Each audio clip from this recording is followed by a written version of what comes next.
కర్మయోగాదర్శం విభిన్న మార్గాలను అవలంబించి మనం ఒకే గమ్యాన్ని చేరగలమనేది వేదాంత మతంలోని మహా ఉదాత్త ఆశయం. వీటిని నేను స్థూలంగా కర్మ, భక్తి, యోగం, జ్ఞానం అని 4 మార్గాలుగా నిర్దేశించాను. అయినా ఈ విభజన పరిపూర్ణం కాదు. ఈ 4 యోగాలు పరస్పర వ్యతిరేక్తం కూడా కావని గుర్తుంచుకోండి. ఒక యోగం మరొక యోగమును కలిగి ఉంటుంది. కానీ ఏది విశేషంగా ఉంటుందో ఆ యోగానికి ఆ పేరు పెడతాం. అలా అని ఒక వ్యక్తిని కర్మ మార్గం తప్ప వేరే మార్గం అవలంబించడానికి సామర్థ్యం లేదని, మరొక వ్యక్తి కేవలం భక్తి మార్గానికే అర్హుడని, మరికొంతమందికి జ్ఞాన మార్గం తప్ప ఇతర మార్గాలు అనుకూలం కాదని భావించరాదు. వ్యక్తులలో సహజంగా అభివ్యక్తమయ్యే ధోరణి, దృక్పథాలకు అనుగుణంగా ఈ విభాగాలు ఏర్పడబడ్డాయి. చివరికి ఇవన్నీ ఒక్క గమ్యాన్నే చేరుతాయని, దానిలోనే ఐక్యమవుతాయని మనం గ్రహించాలి. సర్వ మతాలు, అన్ని కర్మోపాసనలు మనల్ని ఒక్క గమ్యానికే తీసుకువెళుతున్నాయి. ఆ గమ్యం ఏమిటన్నది స్పష్టం చేయడానికి నేనిది వరకే ప్రయత్నించాను. నేను గ్రహించిన రీతిలో మోక్షమే ఆ గమ్యం.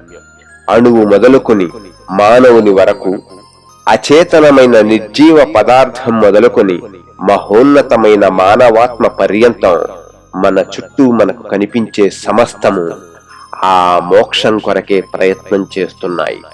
ప్రపంచమంతా నిజంగా విముక్తికై సాగే ఈ పోరాటపు ఫలితమే. సమస్త సంయోగాలలో ప్రతి అణువు స్వీయ మార్గంలో సంచరించడానికి, ఇతర అణువుల నుండి విడివడడానికి ప్రయత్నిస్తుంది. కానీ ఇతర అణువులు దానిని నిరోధిస్తున్నాయి. సూర్యమండలం నుండి భూమండలం తొలగిపోవడానికి యత్నిస్తోంది. ఇలాగే భూమండలం నుండి చంద్రమండలం దూరంగా పోవడానికి ప్రయత్నిస్తోంది. ప్రతీదీ అనంతంలో సంలీనమవడానికి ప్రయత్నిస్తోంది. మనం ప్రపంచంలో చూసే ప్రతి విషయానికి విముక్తి కోసం జరిగే ఈ పోరాటమే ఆధారభూతమై ఉన్నది. దీని ప్రేరణ చేతనే యోగి ప్రార్థిస్తున్నాడు, దొంగిలిస్తున్నాడు. అవలంబించే కార్య విధానం సరైనది కాకపోతే ఆ కార్యాన్ని మనం చెడు అంటుంటాం. అది సక్రమమైతే, ఉత్తమ మార్గమైతే ఆ కార్యాన్ని మనం మంచిదంటున్నాం. కానీ స్వేచ్ఛ కోసం జరిగే పోరాటమే ఈ రెంటికి ప్రేరణగా ఉన్నది. తాను బద్ధ స్థితిలో ఉన్నాననే ఎరుక చేత బాధితుడై యోగి దాని నుండి విడివడడానికి భగవంతుణ్ణి ప్రార్థిస్తున్నాడు. తనకేవో కొన్ని వస్తువులు లేవనే తలపు దొంగను బాధించి ఆ లేమిని బాపుకోవడానికి, దాని నుండి విముక్తి పొందడానికి అతడు ప్రయత్నిస్తున్నాడు. దానికై దొంగిలిస్తున్నాడు. చేతన అచేతన సమస్త ప్రకృతికి మోక్షమే ఏకైక గమ్యం. తెలిసినా తెలియకపోయినా ప్రతీదీ ఆ పరమావధిని పొందడానికే ప్రయత్నిస్తుంది. సర్వం ఆ గమ్యం కేసే దారి చేసుకొని పోతోంది. యోగి వెతుకుతున్న ఈ విమోచనానికి, దొంగ వెదికే విమోచనానికి ఎంతో వ్యత్యాసం ఉంది. యోగికి ప్రియమైన విమోచనం అనిర్వచనీయ బ్రహ్మానందాన్ని ఇచ్చేదవుతుంది. కానీ దొంగ కోరుకున్నది అతగాడికి మరింత బంధాన్ని కల్పిస్తోంది. ప్రతి మతంలోనూ ఆవిష్కృతమై కనబడే విముక్తి కోసం సాగే ఈ ప్రయాసే క్షుద్ర శరీరాభిమానాన్ని వెడనాడటమే స్వార్థ రాహిత్యానికి, సమస్త నీతికి ఆధారభూతం. ఎవరైనా పరహితం చేస్తూ సత్కర్మలను నిర్వర్తిస్తుంటే నేను, నాది అనే సంకుచిత అవధులకు లోబడి అతడుండలేకున్నాడని అర్థం. నిస్వార్థతకు పరిమితి ఏదీ లేదు. సమస్త నీతి శాస్త్రాలు సంపూర్ణ స్వార్థ త్యాగమే పరమావధి అని బోధిస్తున్నాయి. ఒక వ్యక్తి సంపూర్ణ స్వార్థ రాహిత్యాన్ని సాధించిన పక్షంలో అతడేమవుతాడు? అతడిక మునుపటి ఫలానా వ్యక్తి కాడు. అతడు అనంత వ్యాప్తిని గడించాడు. మునుపటి అల్ప వ్యక్తిత్వం శాశ్వతంగా నశించింది. అతడు అనంతుడయ్యాడు. ఈ అనంత తత్వ ప్రాప్తే సమస్త మతాలకు, నీతి వేదాంత బోధనలకు పరమావధి. ఈ ఆశయాన్నే తాత్విక భాషలో చెప్పినప్పుడు విని వ్యక్తివాది భయపడతాడు. అయినా నీతిని బోధించేటప్పుడు తాను తెలిపేది ఈ ఆశయాన్నే. స్వార్థ రాహిత్యానికి అతడు హద్దు లేదంటాడు. వ్యక్తివాద సిద్ధాంతాన్ని అనుసరించి ఒక వ్యక్తి పూర్తిగా స్వార్థరహితుడు అయ్యాడనుకోండి, ఇతర సిద్ధాంతాలు తెలిపే ముక్తులకు అతడికి వ్యత్యాసం ఏమిటి? విశ్వంతో అతడు తాదాత్మ్యం పొంది ఉన్నాడు. ఇలాంటి ఐక్యాన్ని పొందడమే అన్నింటికీ పరమావధి.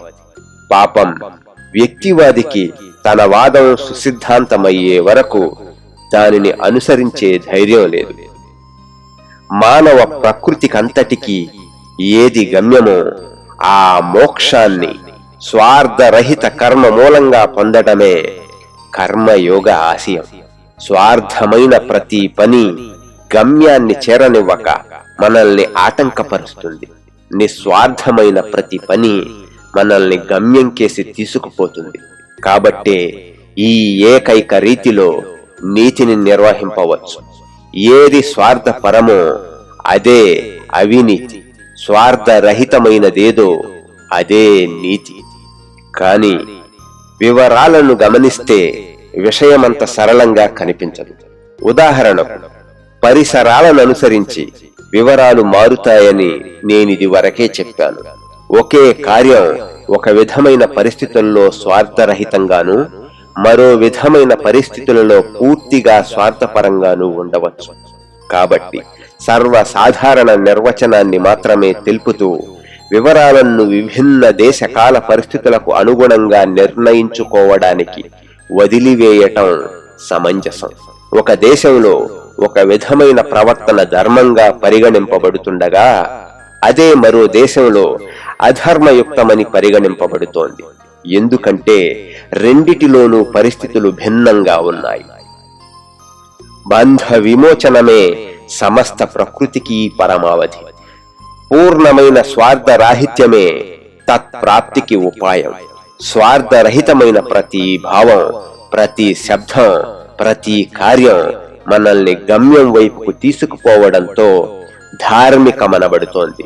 ఈ నిర్వచనమే సర్వ మతాలలోనూ నీతి వ్యవస్థల్లోనూ చెల్లుతుంది.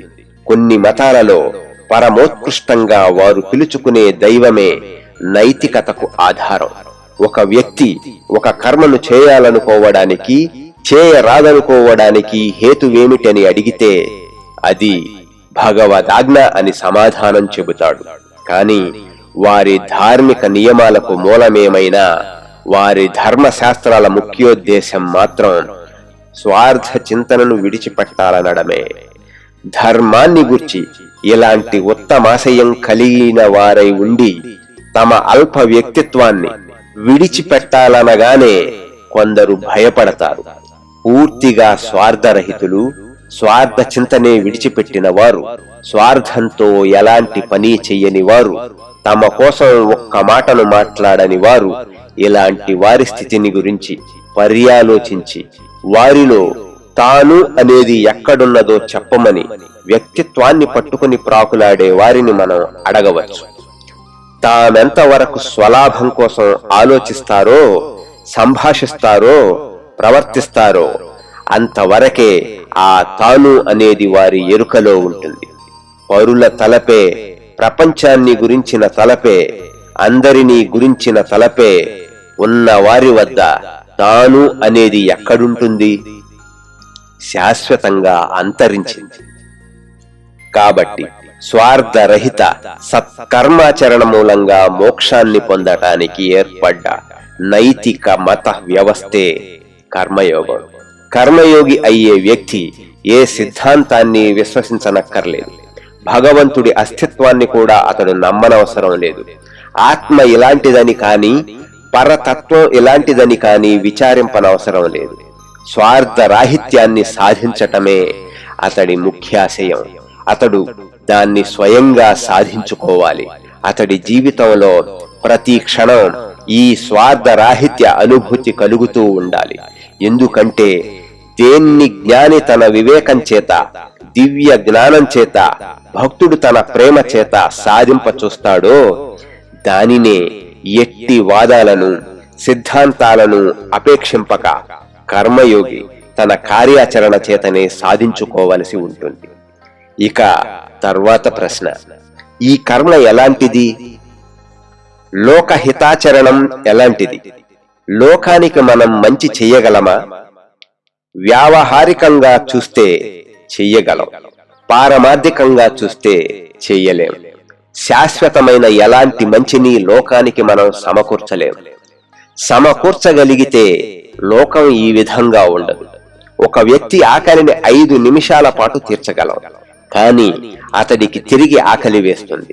మనం ఇతరులకు ఇవ్వగలిగిన ఏ సౌఖ్యమైనా క్షణికమే అనడం స్పష్టం.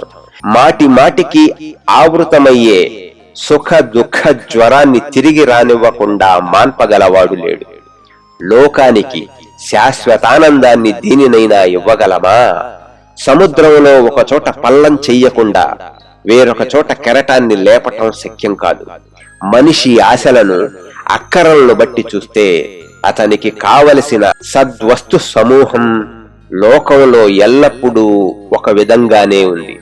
దానిని మనం వృద్ధి చేయలేం, తగ్గింపనూ లేం. ఇంతవరకు తెలిసిన మానవ చరిత్రను తీసుకుని చూడండి. అవే సుఖాలు, అవే దుఃఖాలు. స్థితిగతులలో ఒకే విధమైన తారతమ్యాలు కనిపించడం లేదా? కొందరు ధనవంతులుగాను, కొందరు దరిద్రులుగాను, కొందరు అధికులుగాను, కొందరు అల్పులుగాను, కొందరు ఆరోగ్యవంతులుగాను, కొందరు అనారోగ్యవంతులుగాను లేరా? ఈ పరిస్థితులన్నీ నేటి అమెరికా దేశస్థుల పట్ల ఎలా ఉన్నవో ప్రాచీన కాలంలో ఈజిప్టు, గ్రీసు, రోమ్ దేశస్థుల పట్ల సరిగా అలాగే ఉన్నాయి. మానవ చరిత్ర మనకు తెలిసినంత వరకు ఇవన్నీ ఎప్పుడూ ఒక్క విధంగానే ఉన్నాయి. అయినా అనివార్యాలైన ఈ సుఖ దుఃఖాల వెంట పరిగెత్తుతూనే వీటి నుండి ఉపశమనం పొందడానికి సదా పోరాటం సాగుతుందనటం విస్పష్టమే. లోకుల జీవయాత్రను సుగమం చెయ్యడానికి అఖండమైన కృషి చేసిన వేల మంది స్త్రీ పురుషుల చరిత్రలో ప్రతి యుగంలోనూ ప్రభవించి ఉన్నారు. కానీ వారి ప్రయత్నాలు ఎంతవరకు ఫలించాయి? ఆట బంతిని ఒక చోట నుండి మరొక చోటకి త్రోయటమే మనం చేయగలిగిన పని. శారీరక స్థాయిలో బాధను నివారించకపోతే అది మానసిక స్థాయికి చేరుతుంది. ఇది దాంటే కవి తన కావ్యంలో వర్ణించిన నరకంలోని పిసినారుల విషయాన్ని తలపుకు తెస్తుంది. బంగారు బంతిని ఆ పిసినారులు కొండ మీదకి దొర్లింప ఆజ్ఞాపింపబడ్డారు. కొంచెం దొర్లించగానే ప్రతిసారి అది మరల క్రిందికి వచ్చేది. భగవంతుని రాజ్యాన్ని గురించిన మన ప్రసంగాలు బడి పిల్లల కథలలాగా మనోహరాలే గాని అంతకంటే అవి గొప్పగా లేవు.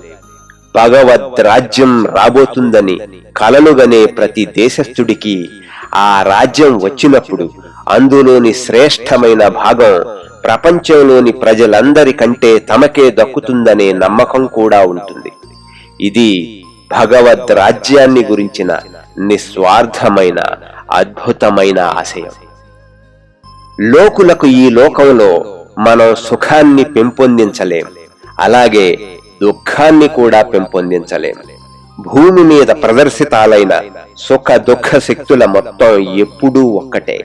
ఆ వైపు నుండి ఈ వైపుకు, ఈ వైపు నుండి ఆ వైపుకు దానిని తోస్తాం, కానీ అది అలాగే ఉంటుంది. ఎందుకంటే అలా ఉండటం దాని స్వభావం. ఇంతలో పోటును, అంతలో పాటును. ఇప్పుడు ఊవెత్తుల మీదికెగరడం, అప్పుడు భళ్ళున కింద పడడం. ఇదంతా లోక స్వభావంలోనే ఉంది. అవి అలా ఉండవనుకోవడం పుట్టిన వారికి చావు పోవడం వంటి యుక్తియుక్తమే. అది వట్టి పిచ్చి మాట. ఎందుకంటే జీవితమనే ఆశయంలోనే మరణం ఇమిడి ఉంది. సుఖం అనే ఆశయంలోనే దుఃఖం ఇమిడి ఉంది. దీపం సదా దహించుకుపోతుంటుంది. అదే దాని జీవన స్వభావం. నీకు జీవనం కావాలంటే ప్రతి క్షణం దానికై మరణించాలి. జీవనముగా మరణముగా వ్యక్తమవుతున్నది ఒకే తత్వం. అది భిన్నముగా కనిపించటానికి కారణం మనం భిన్న దృక్పథాల నుండి చూడటమే. ఒకే తరంగం పైకి ఎగసి మరలా క్రింద పడుచున్నది. పైకి ఎగరడమే జీవనం, క్రింద పడుటయే మరణం. ఆ రెండిటి కలయికే సమగ్ర స్వరూపం. ఒకడు తరంగము క్రింది పడే వైపు మాత్రమే చూసి అన్నిటికీ తుదకు పతనమే గతి అని నిరాశావాది అవుతాడు. మరొకడు తరంగం పైకి లేచే వైపు మాత్రం చూసి అంతా మన మేలు కొరకే అని ఆశావాది అవుతాడు. తల్లిదండ్రుల పర్యవేక్షణలో ఉండి బడికి వెళ్లే బాలుడికి ప్రతిదీ మహానందకరంగానే కనిపిస్తుంది. అతడి అవసరాలు చాలా సామాన్యంగా ఉంటాయి. అతడొక గొప్ప ఆశావాది. కాని అనేక అనుభవాలను చవి చూసిన వృద్ధుడు కాస్త నెమ్మదిస్తాడు. అతడిలోని ఉడుకు చాలా వరకు తప్పకుండా చల్లారే ఉంటుంది. కాబట్టి క్షీణ లక్షణాలు కనబడుతున్న పురాతన దేశాల వారిలో నూతన దేశాల వారి కంటే ఆశ తక్కువగా ఉండడం సబబే. భారతదేశంలో ఒక సామెత ఉంది: 1000 ఏళ్లు పట్టణం, 1000 ఏళ్లు అరణ్యం. అరణ్యం పట్టణంగాను, పట్టణం అరణ్యంగాను మారే మార్పు సర్వత్రా సాగిపోతుంది. జనులను వారి వారి దృక్పథాలను బట్టి ఆశావాదులుగానో నిరాశావాదులుగానో చేసేది అదే. ఇక సమత్వ భావాన్ని గురించి విచారిద్దాం. ఈ భగవద్రాజ్య ఆశయాలు జనులను కార్యాచరణానికి పురికల్పే ప్రబల శక్తులు. భగవంతుడి లోకాన్ని పరిపాలింపవస్తున్నాడని, అప్పుడు పరిస్థితుల్లో ఎలాంటి భేదాలు ఉండవని, జీవితం సాఫీగా సాగుతుందని అనటం అనేక మతాల బోధనలలో ప్రధానంగా ఉంది. ఈ సిద్ధాంతాన్ని బోధించేవారు కేవలం స్వమత దురభిమానపూరితులు. కాని నిజంగా మానవ కోటిలో వీరెప్పుడు అత్యంత నిష్కపట చిత్తం కలవారు. దురభిమానం మీది ఈ మోజు ఊతగా తీసుకునే క్రైస్తవ మతం బోధింపబడింది. గ్రీకు, రోమ్ దేశాలలోని బానిసలను క్రైస్తవ మతం పట్ల ఆకర్షింపచేసినదే. భగవద్ రాజ్యాన్ని తెలిపే మతాన్ని అవలంబిస్తే ఆనాటితో తమ బానిసత్వం నిర్మూలమవుతుందని, తినడానికి త్రాగడానికి కావలసినంత లభిస్తుందని నమ్మి ఆ బానిసలు క్రైస్తవ పతాకం చుట్టూ గుమిగూడారు. మొట్టమొదట ఈ ఆశయాన్ని బోధించిన వారు మత దురభిమానులు, అజ్ఞానులే కాని వారు చాలా నిష్కపటులు. ఈ మిలీనియంకు సంబంధించిన ఆశ ఈనాడు స్వాతంత్ర్యము, సమత్వము, సౌభ్రాతృత్వము అను సామ్య భావ రూపాన్ని దాల్చింది. ఇది పిచ్చి నమ్మకమే. నిజమైన సమత్వం ప్రపంచంలో ఇది వరకెప్పుడూ ఉండలేదు, ఇక ముందు ఉండటం అసాధ్యమే. ఇక్కడ మనమంతా సమానులమై ఎలా ఉండగలం? అసాధ్యమైన ఇలాంటి సమత్వమంటే సంఘ మరణమే. ఈ ప్రపంచం ఇలా ఉండటానికి కారణం ఏమిటి? సమత్వం కోల్పోయిన స్థితే. సృష్టి పూర్వమైనదైన ప్రళయమనే దశలో సంపూర్ణమైన సమత్వం ఉంటుంది. అప్పుడు విశ్వ సృజన శక్తులన్నీ ఎలా కలుగుతాయి? పోరాటం చేత, పోటీ చేత, పరస్పర సంఘర్షణ చేత కలుగుతాయి. స్థూల ద్రవ్యంలోని అణువులన్నీ సర్వ సమత్వం పొంది ఉన్నాయని అనుకోండి. అప్పుడెలాంటి సృష్టి క్రమమైనా ఉంటుందా? ఉండటం అసాధ్యమని శాస్త్రం నుండి మనకు తెలుస్తుంది. నిశ్చలమైన నీళ్లను కదపండి. నీటిలోని ప్రతి అణువు ఒకదానికెదురుగా ఒకటి ఉరవడిస్తూ తిరిగి నిశ్చలత్వం పొందటానికి ప్రయత్నించడం కనబడుతుంది. విశ్వమనబడే ఈ దృశ్యమంతా, దానిలోని వస్తువులన్నీ అదే విధంగా తిరిగి సంపూర్ణ సామ్యస్థితిని పొందడానికే కొట్టుకుంటున్నాయి. మరలా ఒక కదలిక కలుగుతుంది. తిరిగి కలయిక, సృష్టి జరుగుతున్నాయి. అసమత్వమే సృష్టికి పరమ మూలం. అయినా సమత్వాన్ని మాపే శక్తులు సృష్టికెంత ఆవశ్యకాలో సమత్వాన్ని పొంద ప్రయత్నించే శక్తులు అంత ఆవశ్యకాలే.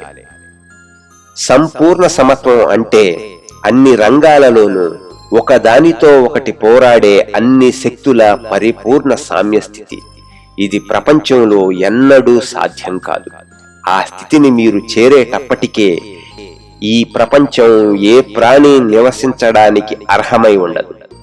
అప్పుడే ప్రాణి ఉండబోదు. కాబట్టి భగవద్ రాజ్యం అనే ఈ ఆశయాలన్నీ అసాధ్యాలవటం అలా ఉంచి వాటిని మనం సాధించ ప్రయత్నిస్తే అవి తప్పక మనల్ని నాశనం చేస్తాయి. మానవుడికి మధ్య వ్యత్యాసం ఎందులో ఉంది? అది విశేషంగా ధీశక్తిలో ఉన్నది. మనమందరం సమాన ధీశక్తితో జన్మించామని ఈ రోజులలో ఒక మతిహీనుడు తప్ప మరెవ్వరూ అనరు. మనమందరం అసమాన శక్తులతో ఈ లోకంలోకి వస్తున్నాం. అధికులుగానో అల్పులుగానో జన్మిస్తున్నాం. పుట్టుక పూర్వమే నిర్ణయింపబడిన ఈ స్థితి నుండి తప్పించుకోవడం కుదరదు. అమెరికన్ ఇండియన్లు ఈ దేశంలో వేల సంవత్సరాలుగా ఉన్నారు. మీ పూర్వులే అల్ప సంఖ్యలో వారి దేశంలోకి వచ్చారు. వచ్చి దేశ స్థితిలో వారెలాంటి మార్పు కలిగించారో చూడండి. అంతా సమానమైతే అమెరికన్ ఇండియన్లు ఎందుకు పట్టణాలను నిర్మించుకోలేకపోయారు? బహువిధాల దేశాన్ని ఎందుకు అభివృద్ధి చెయ్యలేదు? మీ పూర్వులతో వేరే విధమైన ధీశక్తి ఈ దేశానికి వచ్చింది. వేరు విధాలైన మనో సంస్కారాలు సమూహంగా వచ్చి చేరాయి. అవి పనివడి తమను ఆవిష్కరించుకున్నాయి. సంపూర్ణ సమత్వం అంటే మృత్యువే. ప్రపంచం ఉన్నంత దాకా వ్యత్యాసాలుంటాయి, ఉండి తీరాలి. పరిపూర్ణ సమత్వమున్న భగవద్ రాజ్యం కల్పాంతమప్పుడే వస్తుంది, అంతకు ముందు సిద్ధించదు. అయినా భగవద్ రాజ్యాన్ని నెలకొల్పాలనే ఆశయం గొప్ప ప్రేరణ శక్తి. సృష్టికి అసమత్వం ఎలా ఆవశ్యకమో అసమత్వాన్ని పరిమితం చెయ్యాలనే ప్రయత్నము అలాగే ఆవశ్యకమై ఉంది. ముక్తులమై తిరిగి భగవంతుణ్ణి చేరడానికై ఈ పోరాటం లేకపోతే సృష్టి ఉండదు. ఈ శక్తుల రెండిటికి గల భేదమే మానవుల సంకల్పాల స్వరూపాన్ని నిర్ణయిస్తుంది. కర్మాచరణానికి ఈ సంకల్పాలు సదా ఉంటాయి.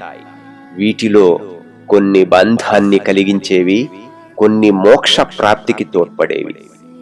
చక్రం లోపల చక్రంగా ఉన్న ఈ జగద్యంత్రం భయంకరమైనది. అందులో చెయ్యి పెట్టి ఇరుక్కుంటే మనం వినాశనమైన వారమే అవుతాం. ఫలానా కర్తవ్యాన్ని పూర్తి చేస్తే ఇక మనకు విశ్రాంతే అని మనమంతా అనుకుంటాం. కానీ ఆ పనిలో ఒక లేశం పూర్తి కాకముందే మరొక పని కాచుకుని ఉంటుంది. సంక్లిష్టమైన ఈ జగన్మహాయంత్రం మనల్ని ఈడ్చుకొని పోతోంది. దీని నుండి వెలువడటానికి రెండే మార్గాలున్నాయి. మన కోర్కెలన్నీ విడిచిపెట్టి తటస్థులమై జగద్యంత్రం జోలికి పోకుండా దాని దారిని దాన్ని సాగనివ్వడం ఒక మార్గం. ఇది చెప్పడానికి చాలా సులభమే, కానీ ఆచరణలో పెట్టడానికి దాదాపు అసాధ్యమే. అలా చేయగలవాడు కోటిలో ఒక్కడైనా ఉంటాడో ఏమో నాకు తెలియదు. సంసారంలోకి దూకి కర్మ రహస్యాన్ని గ్రహించటం రెండవ మార్గం. ఇదే కర్మయోగ మార్గం. జగద్యంత్ర చక్రాల నుండి తొలగిపోవద్దు. దానిలోనే ఉంటూ కర్మ రహస్యాన్ని తెలుసుకోండి. సంసారంలో నుండే సరైన కర్మను ఆచరిస్తే అందులో నుండి తరించవచ్చు. ఆ యంత్రం ద్వారానే మనం బయటపడడానికి మార్గం ఉంది. మనమిప్పుడు కర్మ అంటే ఎలాంటిదో గుర్తించాం. ప్రకృతికి ఆధారమైన వాటిలో ఒక భాగమైన ఈ కర్మ ఎప్పుడూ సాగుతూనే ఉంటుంది. భగవద్ విశ్వాసమున్న వారికి ఇది ఎక్కువగా బోధపడుతుంది. ఎందుకంటే భగవంతుడు మన సాయానికై దేవులాడటం లేదని, భగవంతుడు అంతటి అసమర్థుడు కాదని వారికి తెలుసు. ప్రపంచం సదా సాగుతూనే ఉంటుంది, కానీ మన పరమావధి మోక్షము స్వార్థరాహిత్యములే. కర్మయోగ సిద్ధాంతం ప్రకారం కర్మే మోక్ష సాధనం. ప్రపంచాన్ని సుఖమయంగా చేయాలనే ఆశయాలన్నీ స్వమత దురభిమానులకు కర్మాచరణ ప్రేరకాలు కావచ్చు, కానీ స్వమత దురభిమానం వలన ఎంతటి మేలు కలుగుతుందో అంతటి కీడు కలుగుతుందని మనం తెలుసుకోవాలి. విముక్తులమవ్వాలన్న సంకల్పం కంటే కర్మాచరణానికి వేరొక ప్రేరణ ఎందుకని కర్మయోగి ప్రశ్నిస్తాడు. సామాన్య లౌకికోద్దేశాలకు అతీతులై ఉండండి. కర్మణ్యేవాధికారస్తే మా ఫలేషు కదాచన. కర్మ చేయడానికే గాని ఫల విషయమై మీకెన్నడూ అధికారం లేదు. ఈ తత్వాన్ని గ్రహించడానికి, ఆచరించడానికి మానవుడు తనను తాను తీర్చిదిద్దుకోవాలని కర్మయోగి వక్కాణిస్తాడు. సత్కర్మ నిర్వర్తించాలనే భావం స్వాభావికమైనంతనే కర్మయోగికి బయట నుండి ఇక ఎలాంటి ప్రేరకాలు అక్కరలేదు. మంచి చేయటం మంచిది కాబట్టే మంచి చేద్దాం స్వర్గాభిలాషతో సత్కర్మ చేసేవాడు సహితం బద్ధుడవుతాడని కర్మయోగి వచిస్తాడు. స్వార్థ చింత అణు మాత్రమున్నా అలాంటి కర్మ మనల్ని ముక్తులను చేయడానికి బదులు మరింత బద్ధులను చేస్తుంది. కాబట్టి సర్వ కర్మ ఫలత్యాగం చెయ్యటమే, ఫలాల పట్ల అనాసక్తులమై ఉండటమే మనకు ఏకైక తరుణోపాయం. ఈ జగత్తు మనం కాదు, మనం ఈ జగత్తు కాము. నిజానికి మనం శరీరులం కాము. నిజంగా మనం కర్మ చేయటం లేదని తెలుసుకోండి. అచలం శాశ్వత శాంతి స్వరూపమైన ఆత్మే మనం. దేని చేతనైనా మనం ఎందుకు బద్ధులం కావాలి? పరిపూర్ణంగా మనం అనాసక్తులమై ఉండాలని చెప్పటం చాలా మంచిదే, కానీ అలా ఉండటానికి ఉపాయం ఏమిటి?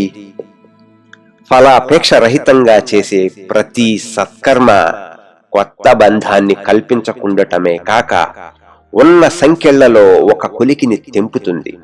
ఫలాపేక్షను వెడగొట్టి మనం లోకంలో వ్యాపింపచేసే ప్రతి సద్భావము లోకంలో నిలిచి కర్మ బంధాన్ని సడలించి మనం మానవులలోకెల్లా పవిత్రులమయ్యే వరకు మనల్ని ఇంకా పవిత్రులుగా చేస్తూ పోతుంది. అయినా ఇదంతా విపరీతంగాను, అనుష్ఠానానికి శక్యం కాని మహావేదాంతంగాను అనిపించవచ్చు. భగవద్గీతను గురించి నేను అనేక పూర్వపక్షాలను చదివాను. ప్రయోజనాన్ని ఉద్దేశింపక మనం కర్మ చెయ్యలేమని అనేక మంది వక్కాణించి ఉన్నారు. వారలా చెప్పడానికి కారణం స్వమత దురభిమాన ప్రేరణ మూలంగా కాక మరొక విధంగా స్వార్థరహిత కర్మ చేయబడటం వారేనాడు చూడకపోవడమే. కర్మయోగ బోధనలను నిజంగా అనుష్ఠించిన ఒక మహనీయుణ్ణి గురించి కొన్ని మాటలను చెప్పి విరమిస్తాను. ఆయనే బుద్ధుడు. కర్మయోగాన్ని పూర్తిగా ఆచరణలో చూపించిన మహనీయుడాయన ఒక్కడే. ప్రపంచంలో బుద్ధుడు తప్ప మిగిలిన ప్రవక్తలందరికీ తమను స్వార్థరహిత కర్మాచరణానికి పులికొల్పే బాహ్యాశయాలున్నాయి. బుద్ధుని విడిచిపెట్టి మిగిలిన ప్రవక్తలందరినీ రెండు వర్గముల వారిగా విభజించవచ్చు. ఒక వర్గం వారు తాము భూమి మీదకు దిగివచ్చిన భగవంతుని అవతార మూర్తులమని పలుకగా, రెండవ వర్గం వారు తాము కేవలం భగవంతుని దూతలమని చెప్పి ఉన్నారు. ఎలాంటి ఉన్నత పారమార్థిక భాషలో మాట్లాడినా ఉభయ పక్షాల వారు కర్మాచరణానికి బాహ్యం నుండే ప్రేరణను పొందారు. బాహ్య లోకాల నుండి ఫలాలను ఆశించారు. కానీ బుద్ధుడొక్కడే ఇలా వక్కాణించిన మహాప్రవక్త. దేవుని గురించిన బహు విధాలైన మీ సిద్ధాంతాలతో నాకు పని లేదు. ఆత్మను గురించిన సిద్ధాంత రాద్ధాంతాల చర్చల వలన ప్రయోజనం ఏమిటి? సత్కర్మను చేస్తూ సజ్జనులై ఉండండి. ఇదే మిమ్మల్ని సత్యానికి చేరువగా తీసుకెళ్తుంది, మోక్షాన్ని ప్రసాదిస్తుంది. లౌకిక జీవనంలో బుద్ధుడికి స్వలాభోద్దేశం లేనేలేదు. అతని కంటే ఎక్కువగా శ్రమపడ్డ వారెవరు? మానవ చరిత్రలో ఆయనంత ఎత్తుకు ఎదిగిన మరొక మహనీయుని చూపండి. అలాంటి మహోన్నత తత్వజ్ఞానాన్ని బోధించి అపార దయార్ద్ర హృదయులై జంతువులపై కూడా తన కరుణామృత వృష్టిని కురిపించిన సద్గుణ గరిష్ఠుడు, తత్వజ్ఞ శిఖామణి బుద్ధుడు. అయినా తనను గురించి అతడెలాంటి గొప్పలను చెప్పుకోలేదు.